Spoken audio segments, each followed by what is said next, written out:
the most watched anchor in America. Thank you for making World News Tonight with David Muir the #1 newscast in America. Right now on News Channel 6 at 7, a local family searching for answers after the death of their husband and father who was stabbed to death. Why no charges will be filed. And more impacts from the Augusta Finance Department audit, why it's affecting the city's access to federal funds. Is your news at 7 starts now. Live from Television Park, this is WJBF News Channel 6 at 7. Good evening, everyone. I'm Dee Griffin. Thanks so much for joining us. Coverage you can count on begins in Aiken County, where no charges will be filed against a man who stabbed another man in Beach Island on Monday. That's prompting strong reaction. Kim Vickers has the story. The case is causing some buzz on social media since the news that Christopher McRae would not be charged in the death of Michael Harvey. Some saying the altercation was the result of months of harassment by McRae towards the Harvey family. Others laying blame at Harvey's feet. Now Harvey's family is speaking out, saying he was protecting his family and calling for justice. Mike was such a good guy. The guy who did this in Broad Street died protecting them. I spoke with a family member who asked to remain anonymous because the rest of Harvey's family is worried for his safety. He tells me McRae had been stalking the family for more than a year after an incident involving Harvey's wife and one of the Harvey children. He made sexual advances to the daughter who was 14 at the time. Then when Jessica confronted him about it, he slapped Jessica.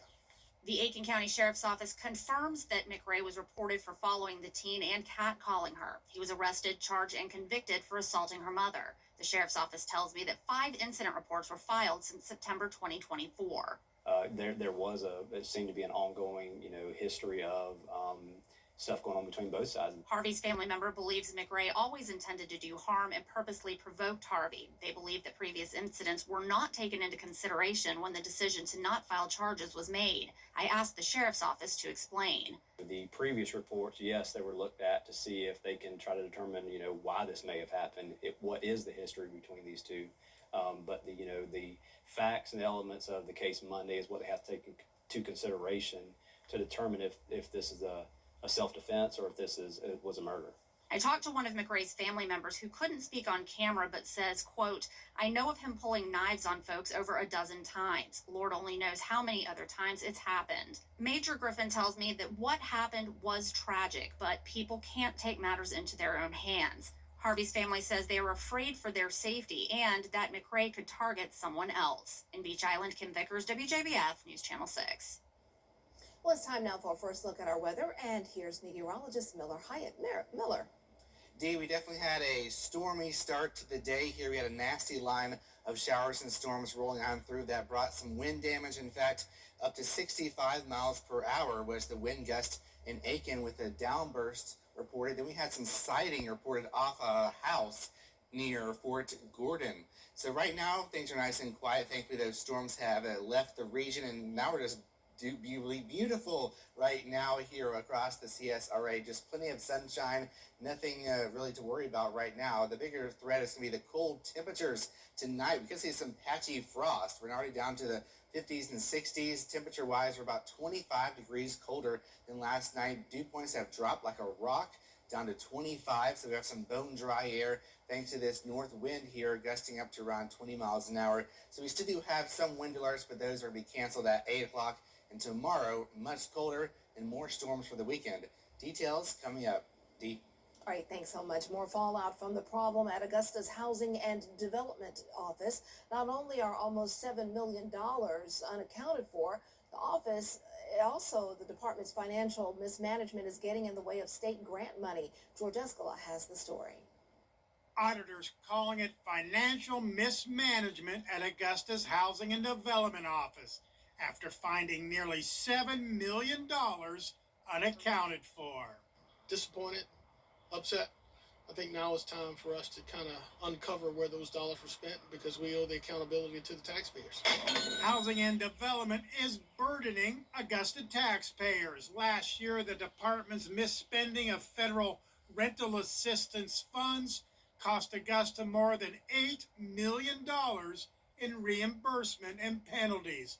Another $70,000 for auditors. Now the city bringing in a consulting firm at more than $8,700 per month to get the department up to proper accounting standards. They're going to come in and help us to set the internal controls that are necessary for us to be successful in housing and community development. Sorting out the finances at the housing department is one reason Augusta missed the deadline to submit to the state its 2024 audit, leaving the city out of compliance and stopping the flow of state grant dollars to the city. Millions of dollars in that. As you know, we receive a lot of funding from the state. Those dollars are on hold right now until we get our 2024 audit completed. We had to call in some help from the consultants to make sure that we're able to get the information to get the audit submitted. It does affect you receiving any grant funding because that has not been actually filed. Including FEMA? Not necessarily FEMA. It could eventually if it's not done properly. Allen says the audit should be filed by April 30th, allowing the city again to receive the grants. In Augusta, George Escala, WJBF, News Channel 6. Georgia lawmakers are considering tax breaks, electricity cost, and infrastructure impacts as data centers rapidly expand across the state. Earlier today, the Washington Wilkes girls played in Macon for the 1A D2 state championship. The game against Wilcox County, the same opponent the Lady Tigers faced in the state championship last season and lost. The Tigers seeking their first state championship in school history. They trailed 20-13 at halftime and lost the game 48-39. We'll have more highlights and post-game reaction coming up at 11, but congratulations to the ladies for making it to that point. Way to go. The Cross Creek boys basketball team, they're champions once again, winning their third state championship. The Georgia High School Association game was held last night in Macon. Cross Creek beat local rival Harlem High 50-51. Never played a regional opponent in those games, and we knew playing Harlem the fourth time, it was going to be tough, and they was going to give us everything they had, and they came out and they gave us everything they had, and like I said, my guys just kept fighting, and I'm so proud of them right now. And like I told them, heart of a champion, and that's what those guys have, and that's what they have now. They are state champions. The Razorbacks also won the state championship in 2022. And congratulations to the Harlem High School Marching Band. They are headed to the Big Apple. The Bulldogs will be able to show off their skills at the world's oldest and largest St. Patrick's Day Parade. They will march down 5th Avenue in Manhattan along with NYPD pipe bands and our bagpipe bands and other notable school bands and that were also selected for the 265th annual celebration. About a year ago, we submitted video footage of our competitions and other parades we were in with recordings, and we have to send that in. And the group there in New York, they listen to all the entries and then select the groups. This is a group of students that no matter whether they've been told they can or can't, they come together to do their best. The Bulldogs were voted Best Band in the CSRA in 2025 in Augusta Chronicles poll. Well, coming up, a shooting at a university in Virginia. We'll have the latest details on the investigation up next. Hello, I'm Adrienne. Welcome to Cash 3, Cash 4. We've got a weather roller coaster ride with warmer conditions this weekend, followed by a frost, maybe freeze next week. Details in your forecast coming up. At the Rooms to Go Kids, $27 a month, interest-free. Plus, buy the set, get 30% off the matching chest. Now at Rooms to Go. Now, your most accurate forecast with WJBF Live 5-6. We're clearing out after a stormy start to the day. We had a nasty line of showers and thunderstorms push on through, which brought a lot of wind damage here to the area here. So we had a downburst reported in Aiken County, and then in Augusta, the area saw some damage with some trees down and some siding blown off near Fort Gordon. And as we headed towards the Columbia area, we had a water spout near Lake Murray. So a lot going on here. Thankfully, no tornado reports here in the CSRA, except for that tornado, the water spout near Columbia. So check out this beautiful sunset here over at the airport. So we're seeing the light at the end of the tunnel here. So that's good news. We're clearing on out. High pressure is building on in as we go into your Friday. It's also going to be much colder. We're talking temperatures in the 50s to near 60 degrees right now, but then we'll be dropping into the 30s tonight. So it's also much drier, so we're going to see lower humidity tomorrow. It's going to feel fantastic. If you're heading out to your hometown in Evans, looking great, but bundle up tonight, especially into tomorrow morning. We're talking lows that are going to be the coldest we've seen in quite some time, around 35 degrees. So we could see some patchy frost. So we hit 89 yesterday, and then tomorrow we're going to be seeing temperatures much cooler near the 69 degree mark, which is actually near average for this time of the year. So like I mentioned, we have your hometown tomorrow, Evans Town Center Park, 5 to 8 p.m. Come see meteorologist John Lynn. He's not going to be in the morning. He's going to be in the afternoon and evening for a change here. So good to see John Lynn later in the day. And temperature-wise, going to be fantastic in the upper 60s, falling down to around 61 by 8 o'clock. And then we're back to the warmth this weekend here, near 80 degrees once again. So buckle up for that roller coaster ride. And then here we go again, more storms for Friday.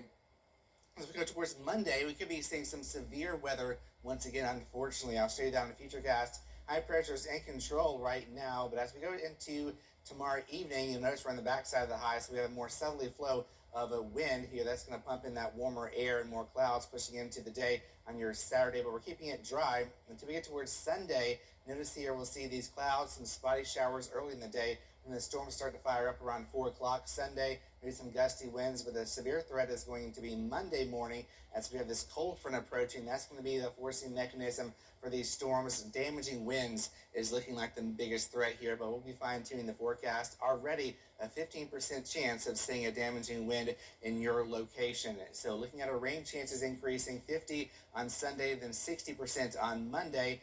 Overnight lows and high temperatures are going to be on a roller coaster here. We'll be seeing highs in the 50s next week, and lows could be near freezing.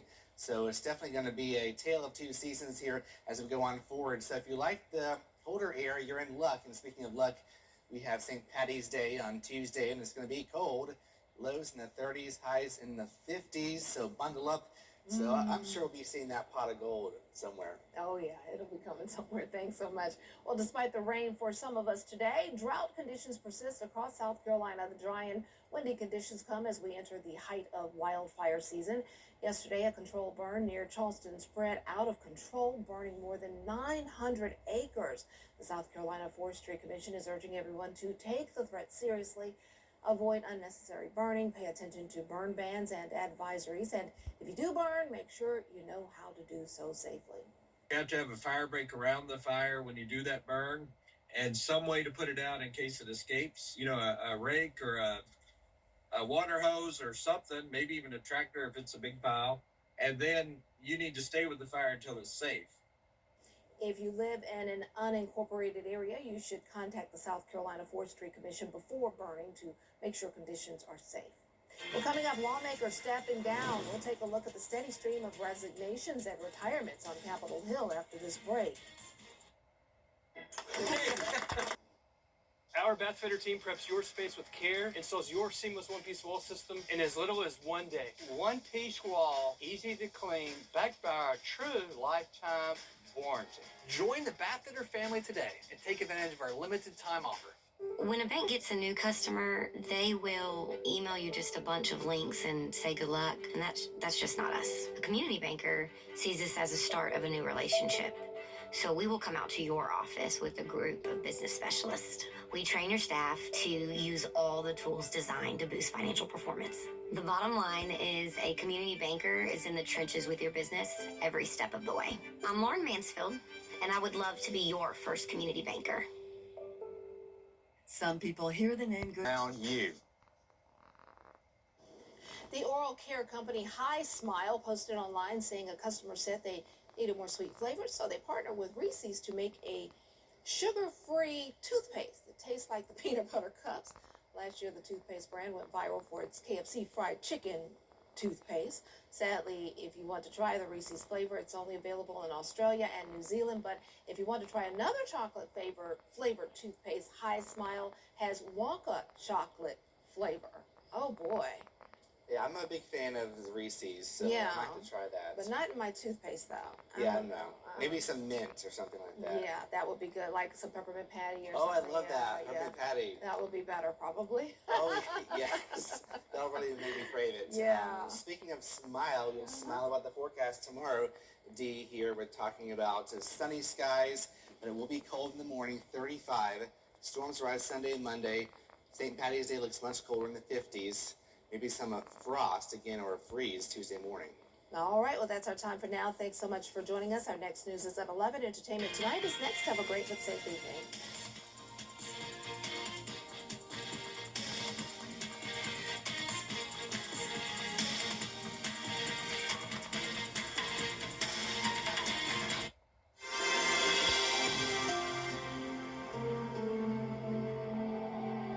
McDonald's breakfast deals are